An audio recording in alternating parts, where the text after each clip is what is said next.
The Stone Zone on the Red Apple Podcast Network. You are now entering the Stone Zone. Well, this weekend I spoke at the Turning Point USA Student Summit in Tampa, Florida. This is the largest gathering of pro-liberty college students in the country, and I spent a lot of time preparing my speech. I worked on it all week. But given the tumultuous events of late last week and the entire controversy regarding Jeffrey Epstein, the convicted Florida pedophile who mysteriously died in a New York jail, and the seemingly conflicting signals about full disclosure regarding him, the scandal surrounding him, and his death, I felt it important to completely rewrite my remarks. Stayed up late to do it. And it's really interesting how prescient I turned out to be. In those remarks, I said a number of things. First of all, I recalled that the assassination attempts on Donald Trump, the first anniversary of which was Saturday in Butler, Pennsylvania, as well as the second attempt in West Palm Beach at the golf club, were not Donald Trump's only two brushes with death. I recalled that in October of 1989, that I had visited with Donald Trump, that I had called him from Washington asking for an appointment. I was working for him at the time as a lobbyist, and he reluctantly changed his schedule. He was scheduled to fly to Atlantic City, New Jersey with all of his top casino executives. He decided to send the plane down ahead, to the helicopter down ahead, and have it come back and get him so that he could squeeze me in. I tell this shocking story as the helicopter crashed into the Garden State Parkway and everybody involved was killed. I also pointed out that the best way to fully expose Jeffrey Epstein was for the president to tell Attorney General Pam Bondi to instruct the interim U.S. attorney for the Southern District of New York to unseal all of the grand jury testimony in the two Trump administration DOJ indictments of Jeffrey Epstein in 2019. He was charged with committing child sex trafficking and conspiracy to engage in child sex trafficking, and unsealing those documents, as well as the search warrants involved in the search on his home in New York and on his island, would tell us everything we need to know. Now it appears that that is all about to happen. I had a number of other comments that turned out to be prescient. I said, for example, Dr. Anthony Fauci should be charged with a crime. I think at a minimum lying to Congress. And in that way, he will say, well, I have a preemptive pardon, and the auto pen signature on his pardon can be tested in the courts. Between Sunday and today, we learned definitively now that Joe Biden did not explicitly approve a pardon for Dr. Fauci. It appears that that is going to happen. I also called for a special counsel to be appointed to study the 2022 election. There's a lot more here. Since I think, in all honesty, this is one of the best speeches I've ever given, I've decided to play it in its entirety today in the Stone Zone. And I'm going to be talking about it as we go along. Here we go, folks. Here is my speech at Turning Point USA in Tampa. Thank you. This time, I really can't wait to hear what I have to say. Because I was targeted for destruction in the Russian collusion hoax, even though I had done nothing wrong. It is only through the grace of God that I'm with you today, and I stand before you as living proof that Jesus Christ can do anything. I am grateful to my friend Charlie Kirk for inviting me to speak with you today, and I commend Turning Point USA for building a virtual army of young Americans ready to fight for this country.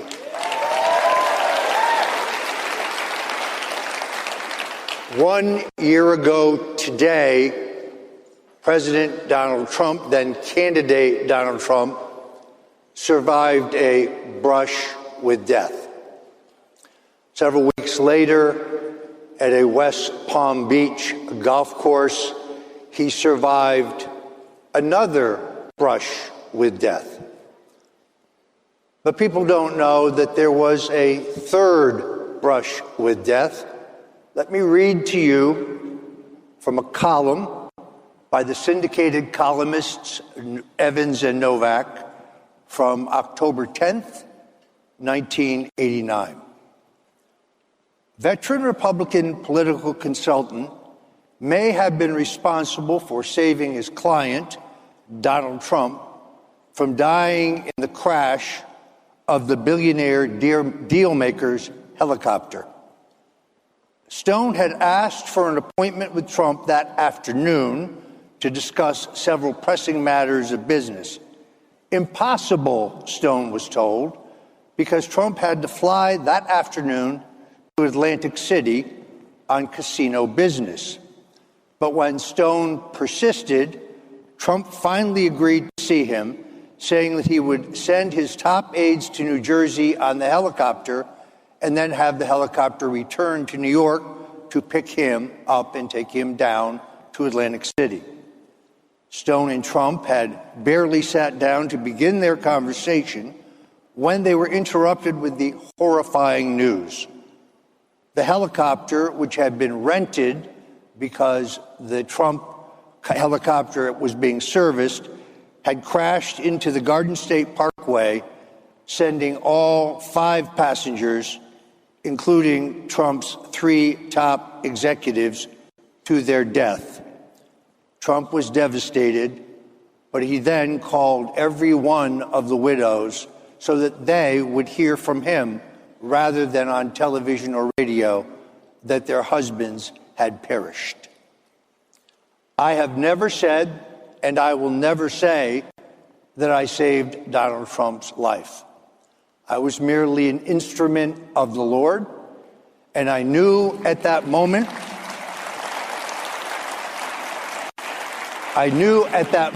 that his life had been preserved, as it was in Butler, for some larger purpose.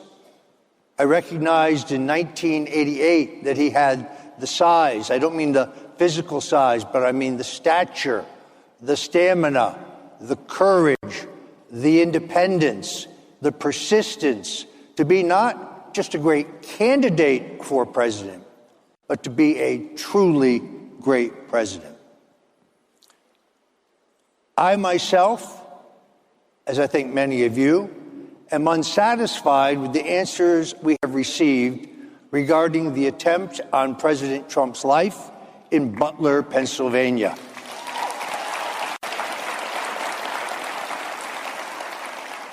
I am not certain that Thomas Matthew Crooks is indeed the shooter. I am not certain that he acted alone. And I find the missteps of the Secret Service in coordination with the state and local police unacceptable and unexplainable. And therefore I say, it is time for the appointment of a special prosecutor to investigate the 2 attempts on President Donald Trump's life. And while he's at it, I recommend a special prosecutor, or at least a new investigation into the attempted assassination on President Ronald Reagan. As the government has never provided for us a final report regarding that near tragic day. Now, let me say a few words about Jeffrey Epstein. I am probably the second author in the United States to write extensively about Jeffrey Epstein. In my 2015 book, The Clintons' War on Women, the longest chapter in the book, chapter 7, entitled Orgy Island, stealing that from my friend Sean Hannity, I outline the story of Jeffrey Epstein. I outline the names of a number of his victims. And I also demonstrate that claims on the left that Donald Trump had some untoward or inappropriate connection to Epstein is categorically false. In fact, Donald Trump cut Jeffrey Epstein off entirely prior to Epstein being exposed as a sex predator and being charged with sex crimes in the state of Florida. He banished him from all Trump properties and his life. It is also true that Bill and Hillary Clinton continued to socialize with Epstein after his conviction on sex crimes in Florida, continued to take millions of dollars in contributions from him, and both Bill and Hillary Clinton visited Epstein's island. The solution to this issue, because I too favor full disclosure and I want to know everything about this case, is for President Trump to direct his Attorney General, to direct the interim U.S. Attorney for the Southern District of New York to move to unseal all of the grand jury testimony that was presented when the Trump administration charged Jeffrey Epstein with child sex trafficking and conspiracy to conduct child sex trafficking. And while they're at it, they should unseal the search warrants for his island as well as his palatial home in Manhattan, which are sealed at the request or the motion of Prosecutor Maureen Comey. Everything you want to know is in those documents. It is the Trump administration, not the Biden administration, certainly not the Obama administration, that moved in federal court to bring Jeffrey Epstein to justice.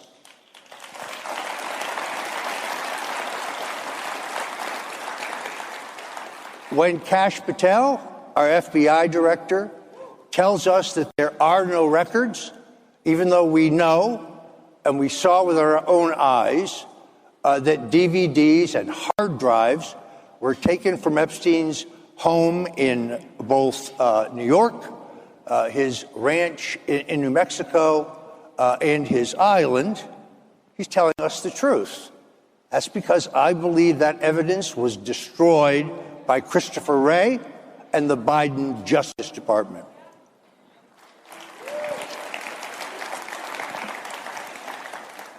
To those who say that this issue regarding a man who's dead and thank God can no longer torture and exploit young people for the amusement of elites, but to those who say we will lose 30 to 40 seats in the 2026 election, I say, don't be a panicking.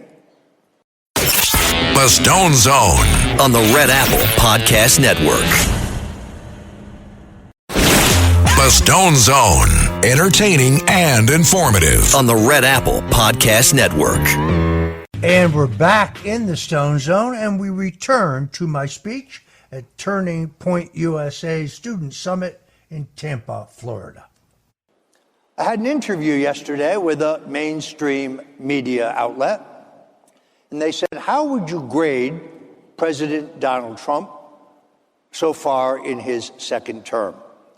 And I said, well, he has sealed the border. Illegal border crossings are down by 98%, and he has stopped the migrant invasion of America. And the reporter said, yeah, but what about Epstein? I said, he is carrying out the single greatest deportation operation of dangerous illegal immigrants in the history of the country. And the reporter said, yeah, but what about Epstein? I said, he has ended inflation and made America affordable again. And he said, yeah, but what about Epstein? I said, he has made America the dominant energy producer in the world again by far. And he said, yeah, but what about Epstein? I said, he has stopped the outsourcing of our jobs and turned the United States into a manufacturing superpower again. And the reporter said, yeah, but what about Epstein? I said, he has delivered the largest tax cut in American history for the American people, an across-the-board tax cut, including no tax on tips. And the reporter said, yeah, but what about Epstein? I said, he is defending our Constitution, our Bill of Rights, our fundamental freedoms, and most importantly, the freedom of speech, the freedom of religion, and our right to keep and bear arms. And the reporter said, yeah, but what about Epstein? He is preventing World War III. He is restoring peace in Europe. He works hard every day to do that. Instead of pursuing an endless war and regime change and boots on the ground, instead of following the neocon policies of George H.W. and George W. Bush, he decided to make a surgical strike to destroy the nuclear weapons development capability of Iran. And he withdrew, and not a single American military officer lost their life. And the reporter said, yeah, what about Epstein? He's building the Golden Dome. This is the strategic defense initiative that will protect this nation from incoming ICBM. The Stone Zone on the Red Apple Podcast Network. The Stone Zone, entertaining and informative on the Red Apple Podcast Network. Welcome back to the Stone Zone. I can't even begin to tell you how encouraging it is to go to a conference with, I think there were 7,000 people there at the peak, 7,000 young, common sense oriented, pro-freedom, pro-liberty college students. I posed for many selfies. I did a substantial number of podcasts for some of the smaller entrepreneurial podcasters. It really was an amazing conference, and it gives you great hope and faith in the future of the country. I had the opportunity to discuss all of the outstanding issues facing the American people. But it is also gratifying that I turned out to be right about so many of the events that took place today. We have very significant developments regarding the Russian collusion hoax. This is the largest abuse of power in American history. This is a plot that was hatched in the Oval Office. And now the perps in this particular scandal, which dwarfs Watergate, John Brennan, James Comey, Joe Biden as vice president, they're all being exposed. The FBI has announced an investigation into James Comey and John Brennan. And I'm really beginning to become optimistic about the fact that justice is going to be served. I think that will happen very soon, as a matter of fact. So we're going to go back to my remarks here in a moment in Tampa, Florida, and then watch the news over the next couple of days, and you will see how prescient I was about events. This is particularly encouraging to see all these young conservatives at a time when the Democrat Party has shifted not to the left, but to the extreme left, that people like Zoran Mamdani, AOC, and Jasmine Crockett are the new face of the Democrat Party. And therefore, the juxtaposition I think is going to be very, very great. There were a lot of questions about the New York City mayor's race. I was very candid about what I saw as the shortcomings of Eric Adams, who, interestingly enough, the same night that I was there, he was in Fort Lauderdale, Florida, my hometown now, speaking to a young Republican group.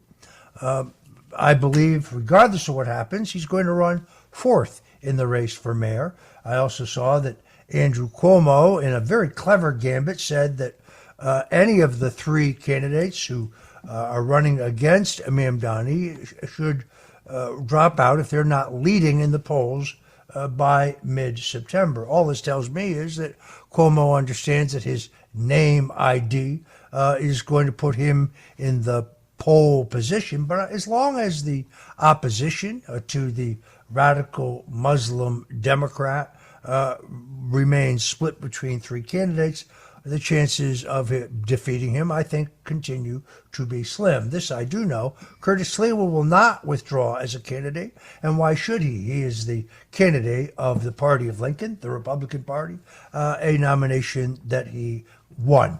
All right, let's return to my speech at Turning Point USA.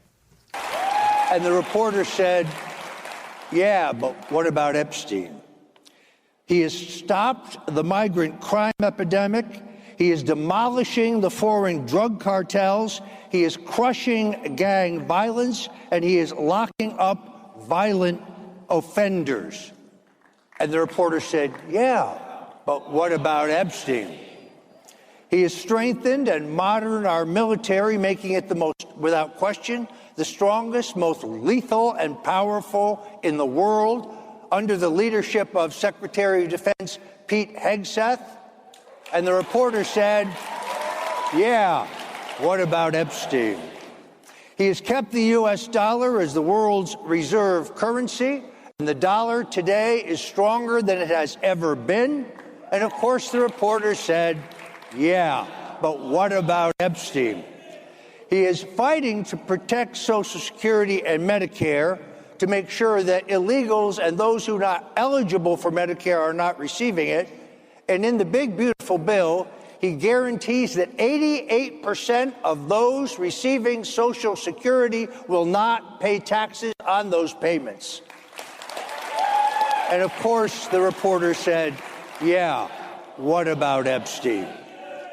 He has cut federal funding for any school pushing critical race theory, radical gender ideology, and any other inappropriate sexual or political content on our children. And of course, the reporter said yet again, what about Epstein? He has kept men out of women's sports. And once again, the reporter asked me, yeah, but what about Epstein? He has deported pro-Hamas radicals and made our college campuses safe and patriotic again.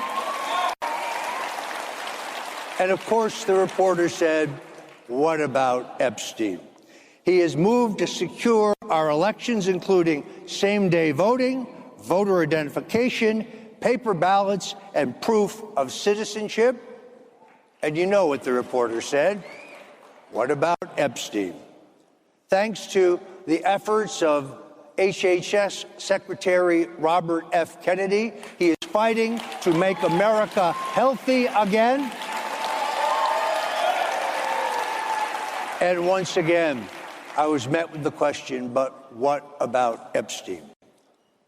He has released virtually all of the documents, videos, and transcripts pertaining to the murder of President John F. Kennedy on November 22nd, 1963.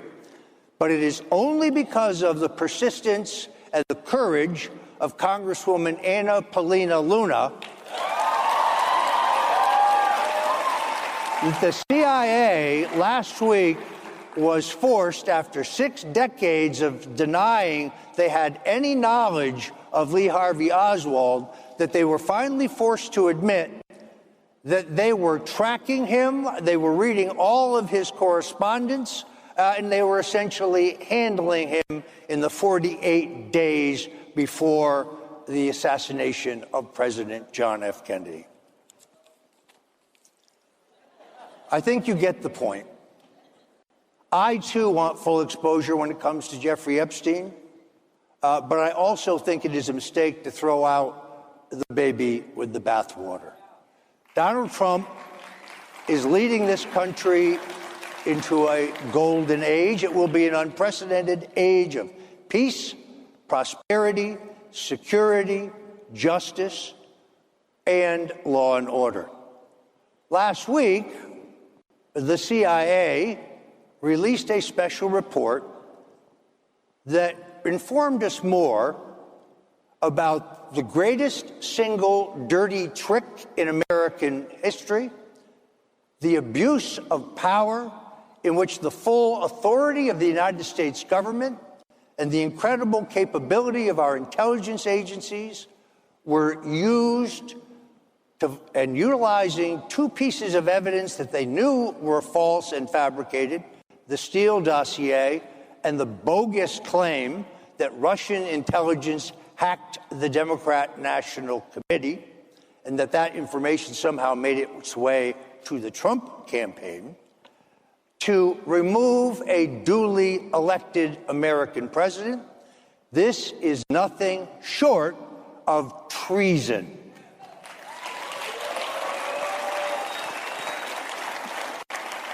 We learned, yet again, that admitted communist John Brennan pushed to include the Steele dossier, which he knew was a fraud, into President Barack Obama's intelligence community assessment in order to use it as the rationale for the movement to launch Crossfire Hurricane and to rationalize the Robert Mueller investigation.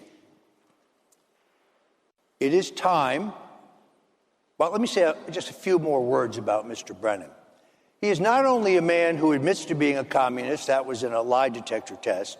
He's also the man who signed 4 of the visas when he was the station chief in Riyadh for the hijackers who attacked this country on 9/11. He is also the man who spied on a U.S. Senate committee that was investigating his illegal use of torture. He is also a man who, according to FBI counterterrorism official John Guandolo, actually converted to radical Islam when he was posted in Riyadh. And it is absolutely clear now that the House Intelligence Committee, under the terrific leadership of Congressman Rick Crawford, will have a report shortly with the assistance of Tulsi Gabbard and our ODNI that will take an even deeper dive in the rank conspiracy to destroy Donald Trump and his presidency. I live for the morning that 29 heavily armed FBI agents brandishing fully automatic M4 assault weapons surround John Brennan's home to arrest him at 6 o'clock in the morning. And I say it is time to charge Vice President Joe Biden, FBI Director James Comey, National Security Director Susan Rice, Assistant FBI Director McCabe, and the greatest rat of them all, Rod Rosenstein, with treason.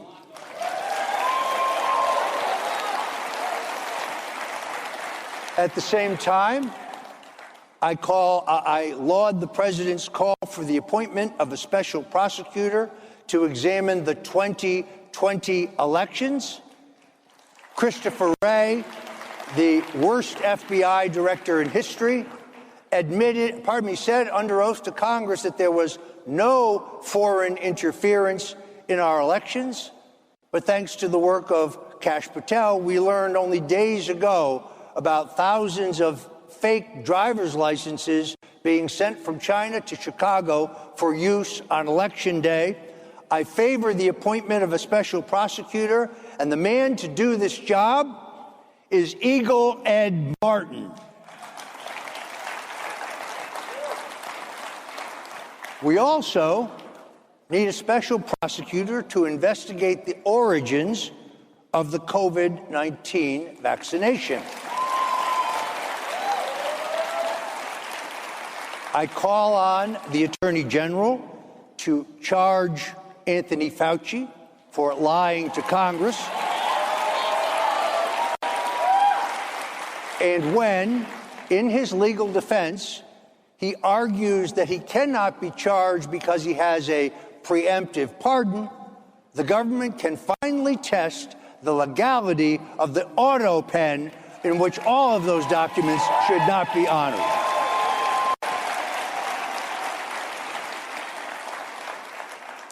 For those who are prematurely concerned about the 2026 election, I say to you, the average American is more concerned about the cost of a gallon of gasoline or a dozen eggs, the availability of affordable housing, or whether they can walk in their neighborhood at night without fear of being mugged by an illegal immigrant gang member. Donald Trump was not supposed to win in 2024. They said it was impossible. He beat efforts to bankrupt him. He beat efforts to keep him off the ballot in all 50 states. They tried to jail him, but it is only because of his persistence and his courage and his stamina that we are on the cusp of the greatest period in American political history.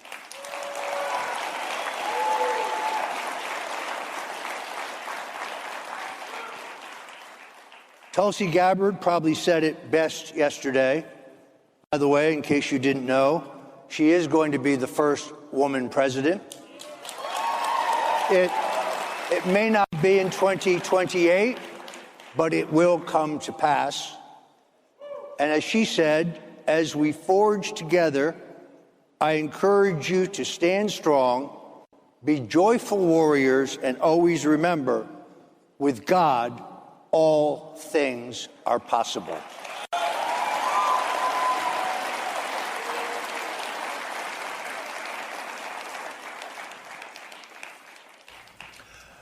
If you're just tuning in, you're in the Stone Zone with me, Roger Stone. In just a minute, we'll be back with the conclusion of my speech to Turning Point USA this weekend in Tampa, Florida. The Stone Zone on the Red Apple Podcast Network. The Stone Zone, entertaining and informative on the Red Apple Podcast Network. I do have a tattoo of Richard Nixon on my back. It's about the size of a grapefruit. It floats between my shoulder blades. To me, it's not a political statement. It is a daily reminder that in life, when things do not go your way, when you suffer defeats and setbacks, when you're disappointed and you're discouraged and things look dark for you, that is the time that you have to get up off the mat and get back in the fight. See, the story of Richard Nixon is an American story. It's a story of persistence and resilience, and it is a lesson for each one of us. Nixon said, "We are not a nation of quitters. We are a nation of fighters. Fighters for freedom, fighters for justice, fighters for a better life for all." The patriotism of our young people is not in shouting slogans, he said, but in our quiet determination to build a better America for tomorrow.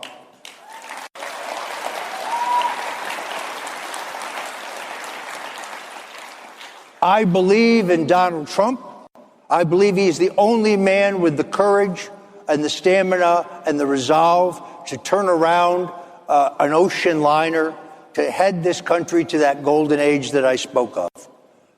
I am as committed to exposure on Jeffrey Epstein as you are, but let's not lose sight of the most successful presidency in American history, and we're not even into the first year.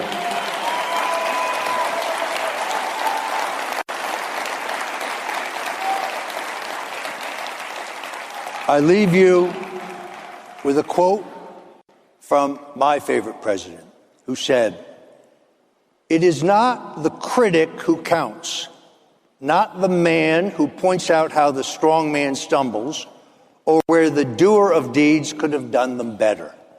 The credit belongs to the man or woman who is actually in the arena, whose face is marred by dust and sweat and blood, who strives valiantly, who errs but comes up short again and again. Because there is no effort without error and shortcoming, but who does actually strive to do the deeds, who knows the great enthusiasms, the great devotions, who spends himself or herself in a worthy cause, who at the best, at the end, knows the triumph of high achievement, and who, at the worst, if he fails, at least fails while daring greatly, so that his place shall never be with those cold and timid souls who know neither victory nor defeat." This I can tell you. In the fight for America, in the fight for our Constitution, in the fight for prosperity, in the fight for peace, neither Donald J. Trump nor Roger Stone will ever quit. God bless you. Thanks for joining us today in the Stone Zone. Until tomorrow, God bless you and Godspeed. Thanks for listening to The Stone Zone with Roger Stone.